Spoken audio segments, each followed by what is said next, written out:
The LAPD swarms a church in East Hollywood among fears of a suspected shooter, and it was all because of an unauthorized music video shoot. Now, that big scare comes just 2 days after a mass shooting in a Pittsburgh synagogue. Someone called the police when they saw an alleged gunman at this church. CBS2's Tom Wade is live at the scene to show us what happened and give us reaction from those involved. Tom? And Pat and Jeff, it was several replica AR-15s that caused panic and chaos in this neighborhood here on Commonwealth in East Hollywood. Take a look at some video. This is of the cast of that rap video being detained here on Commonwealth. They were spoken to by police after this all happened, as you said, because somebody saw these guns and were concerned, obviously, that there was something going on at the church, that there could be a shooting unfolding right in front of them. Police swarmed this area to make sure that there was no chance that a violent situation was unfolding. They found the cast, the guns were fake, but they took no chances. I don't know why they, did this. It's just unnecessary. It's just a waste of time. Well, but again, if you saw people carrying AR-15s in your neighborhood, maybe that would elicit some concern as well. No, I guess, but not if I see a camera, Did you get a permit for this? We were shooting inside, so we don't need to get a permit. We rented this church and on Gigster.com, and that's it, yeah. Officers see these rifles and they're thinking it's the real deal.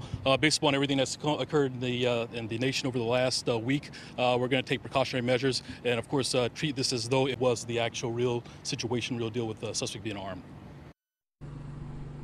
And police did say these guys did not have a permit, and that's why 2 of them were arrested. No one was injured, so that's the good news. Reporting live in East Hollywood, I'm Tom Wade. Back to you in the studio. All right, thank you, Tom. Developing news out of Hollywood, a standoff between the LAPD and a man inside a gym ends with his death. It caused a panic inside the 24-hour fitness center next to the ArcLight Theater.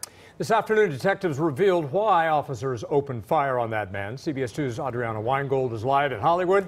Has the story. Adriana.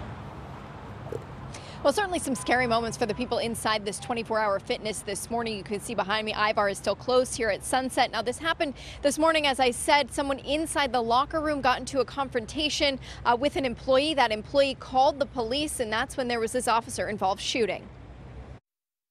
I was like, yo, somebody's shooting in the gym. He not about to come into the steam room, so I'm gonna just stay up in here.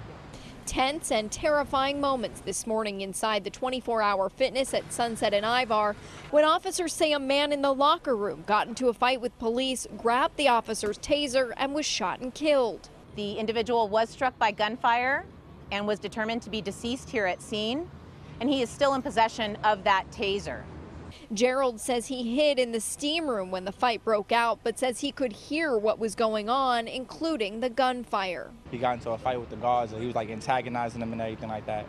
Tried to put the cuffs on him, started fighting him, reached for the gun, and they just killed him. Police say the confrontation started as a battery call involving a man in his 30s in the locker room. It's unclear if it was a gym member. Gerald says the security guard told him they had to call police when a man in the locker room grew violent. Outside, Ricky Guerrero was working at a construction site next door when he heard the commotion. I just saw like cops swarming. So at first I thought it was like a car chase. Maybe somebody came in here trying to get away, from the helicopters. Guerrero soon learned it was an officer-involved shooting. Fortunately, none of the officers were shot, but one of them was taken to the hospital with moderate injuries. And that officer is being treated for his injuries, but we are told that he is conscious and communicating and expected to be okay. Live in Hollywood, Adriana Weingold, CBS 2 News. We have some breaking news right now in the San Fernando Valley. That's a big one. Car crashed into a fire hydrant. You've seen these before, but this one, that's pretty darn high. As you can see, back off of Ventura Boulevard?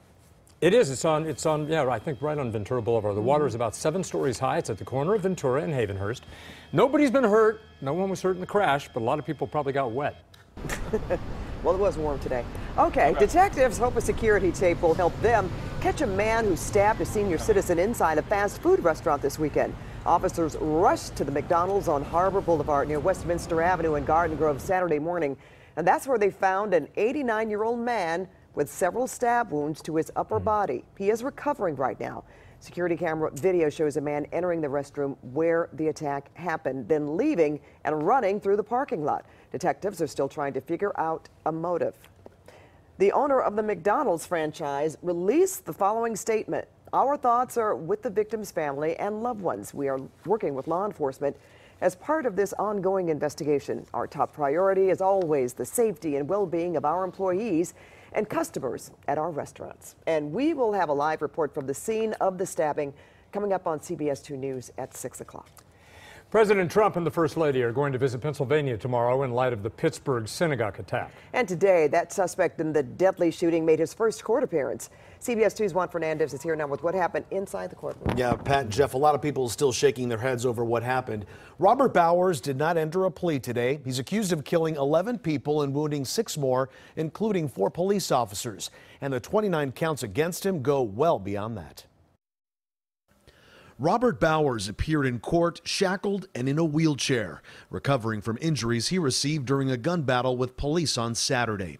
The 46-year-old long-haul trucker faces 29 federal charges, including hate crimes, and prosecutors intend to pursue the death penalty. We will have the opportunity to present evidence demonstrating that Robert Bowers murdered 11 people who were exercising their religious beliefs, and that he shot or injured 6 others, including 4 of whom were police officers responding to the shooting. Law enforcement officials say Bowers used an AR-15 and 3 handguns, all which he owned legally and had a license to carry.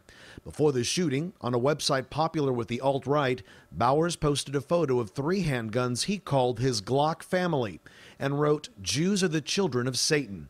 He also fixated on a group called the Hebrew Immigrant Aid Society, or HIAS, which helps refugees from all backgrounds settle in the U.S.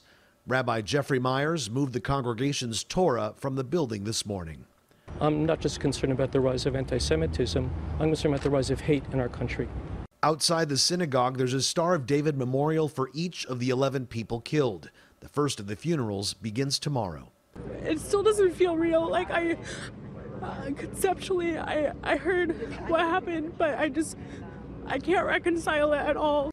The victims include a doctor, brothers with special needs, and a 97-year-old woman who was often the first to walk into services.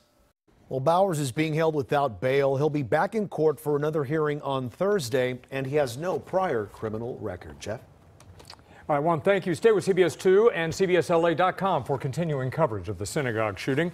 Ahead at 5:30, we will be live at a candlelight vigil in downtown Los Angeles to honor the victims. Well, the man accused of mailing bombs to several top Democrats and media outlets made his first court appearance today. A federal judge in Miami read 5 charges against Cesar Sayoc. The FBI says he had a list of more than 100 people he was going to send packages to. The FBI also says it has fingerprint and DNA evidence linking Sayoc to the bombs. He's due back in court Friday when lawyers will discuss moving him to New York, where his case is expected to be prosecuted. Now, meantime, another suspicious package was sent to CNN today, this time at its headquarters in Atlanta. The FBI says it contained a device similar to others sent by Sayoc and could have been mailed before his arrest on Friday. If he's linked to it, this would be the 15th suspicious package he's accused of sending. Divers are recovering more debris and personal belongings from the sea around Jakarta, where a Lion Air flight crashed just 13 minutes after takeoff yesterday. All 189 people on board are believed dead. Searchers say they haven't seen any signs of fire, but they also haven't found the flight data recorder or the fuselage of the Boeing 737, which was new, by the way, built this year. Air traffic controllers say the pilots asked to turn around not long after takeoff, but soon after that, the jet disappeared from radar. That giant migrant caravan making its way through Mexico has thinned out. Not expected to reach the U.S. border for about a month, but today the Trump administration announced it is still sending an additional 5,000 troops to the border to join the 2,000 National Guard troops already there. Due to the caravan, Operation Faithful Patriot will run from November 5th, the day before Election Day, to December 15th. The caravan is still about 900 miles from the U.S. border and has dropped from about 7,000 people to 3,500.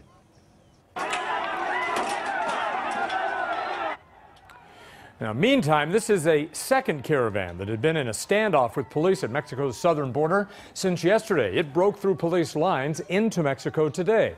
It has about 1,000 migrants, mostly from Honduras. Several people were injured. One man was killed by a rubber bullet.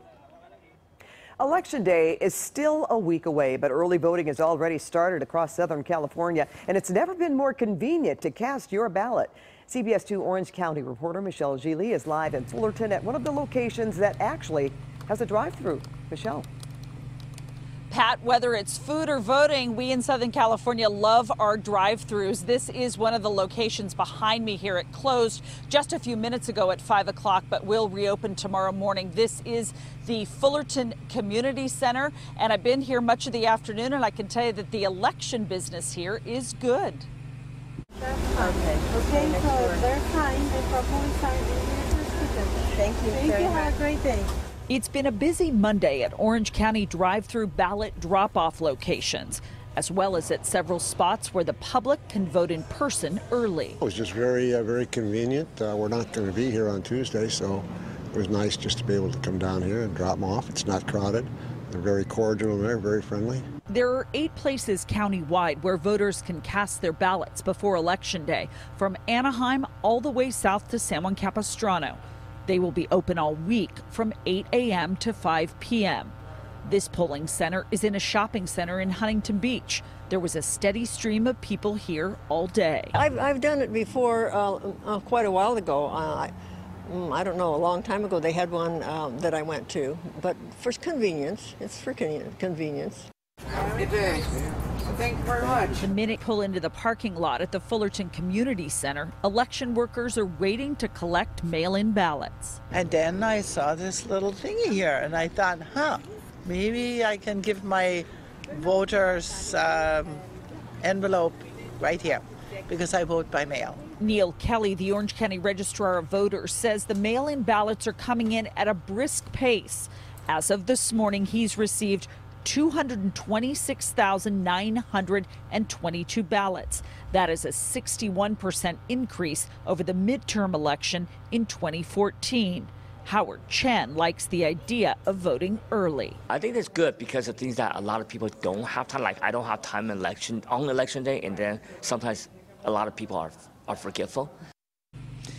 Now, these early voting places, as well as the drive-through ballot drop-offs, will also be open this weekend. That's Saturday, Sunday, and Monday, the day before Election Day. Then the hours will be even longer, from 7 a.m. until 8 p.m. And I saw it all day today. This is service with a smile. That's the latest live in Fullerton. I'm Michelle Gili. Back to you. All right, thanks, Michelle. Well, for more information on the upcoming election and the races you'll see on the ballot, go to CBSLA.com and check out our extensive voter's guide. You'll find it on the right-hand side of our website. All right, coming up, a school bus goes on a wild ride with a student on board. Watch as this bus is swept away by floodwaters and find out why that driver is now under arrest. Then you skip school, pay a fee. What one local school district is proposing for parents who decide to keep their kids out of class. And buyers beware of this Halloween costume malfunction. One woman's warning about the zombie teeth emergency that turned into a dental nightmare. Hey everybody, I'm Garth Kemp. Coming up, what a day today. Can we keep it going through Halloween? Your forecast, it's on the way.